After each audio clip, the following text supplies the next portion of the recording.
Nissim Ezekiel's Background Casually was published in 1976.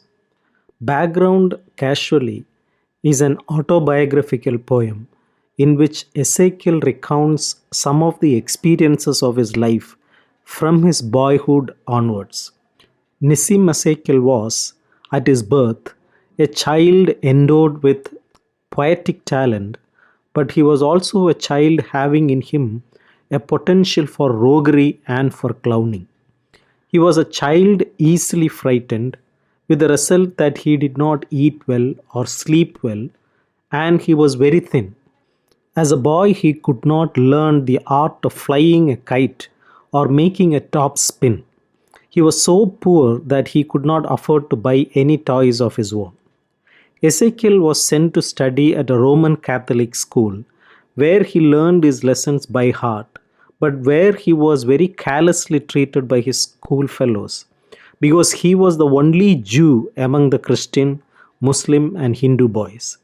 The Christians accused him of belonging to the race which had been responsible for the crucifixion of Jesus Christ, and yet he was a boy who won a prize for having studied the Christian scripture well.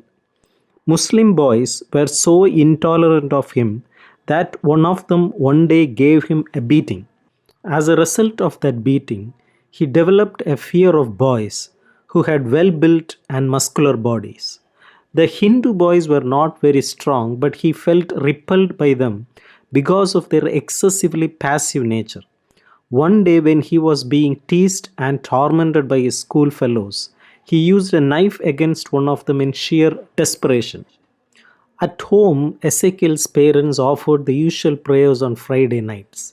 It was the parents' view that his behavior was deteriorating and that he was not paying sufficient attention to his religious duties. He heard some of the boys speaking of the Hindu yogic exercises, and he also heard some people talking about the Jewish religion and its gospel. He asked to himself if he could become a rabbi and thus become a saintly kind of a person. But the more he questioned himself and the more he inquired into this matter, the less he was able to learn about what he was fit for. When he had attained the age of 22, it was felt by his parents that he should go abroad for higher studies. The parents had, of course, no money to pay his expenses for his visit to a foreign country. A family friend then agreed to pay for Ezekiel's passage to England. In London, he took a basement room for his lodgings, and there he had three companions, namely philosophy, poverty, and poetry. Time passed without Ezekiel's being able to do anything conspicuous. He spent 2 years in London without much company. Then he became acquainted with a woman who began to keep company with him and who made him conscious of his manhood. At the same time, he realized that he had not made any progress in any direction and that in fact he had failed in every way. It was a bitter realization, and so he decided to get back to India. He had no money to pay for his passage to India by a passenger ship, so he took up a menial job on an English cargo ship carrying French guns and other weapons of war to Indochina. As the ship was to stop at Bombay on its way to Indochina, Ezekiel scrubbed the decks in order to be brought to his country. It was only when he had arrived in Bombay, where his parents were, that he was able to laugh once more. However, Ezekiel found it difficult to regard India as his real home because there he had always been treated by the Hindus with contempt, and because of his father had told him that all the Hindus were alike in their behavior, which according to him was offensive and obnoxious. In any case, Ezekiel now got married, changed his job, and then realized that he had committed a folly by getting married. The offensive attitude of the Hindus towards him continued. One of the reasons for their contempt for him was that he was descended from ancestors who were oil pressers by their trade, and that he was not therefore a member of any respectable community or family. One of Ezekiel's ancestors had served the British Army as a major and had fought in the Boer War. When he had first come to know about this ancestor of his, he had begun to have nightmares and had visualized himself as a prisoner in the hands of the enemy forces.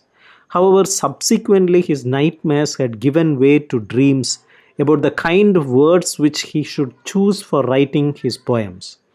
In the beginning, he did not know that words could betray a poet and could create misunderstandings in the minds of his readers, and therefore he wrote his poems just as the words came to him. This carefree and spontaneous manner of writing poetry led to his losing his grip on things, and he then decided not to continue with that facile manner of writing, but to adopt a more worldly style which consisted in commercializing his poetry and to exploit such themes as the inner tumults of his fellow human beings and the external social upheavals. Ezekiel's final view of this country is that its heat is scorching, but that he has become so much a part of his environment that even the foreigners get the impression that he really belongs to India. However, in his opinion, the foreigners in their letters to him exaggerate his identification with this country. He, on his part, feels sure that he has made his commitments, one of which is that he would stay on in this country where he finds himself and that he would stick to it even if he is regarded as a man who has settled down in a backward country.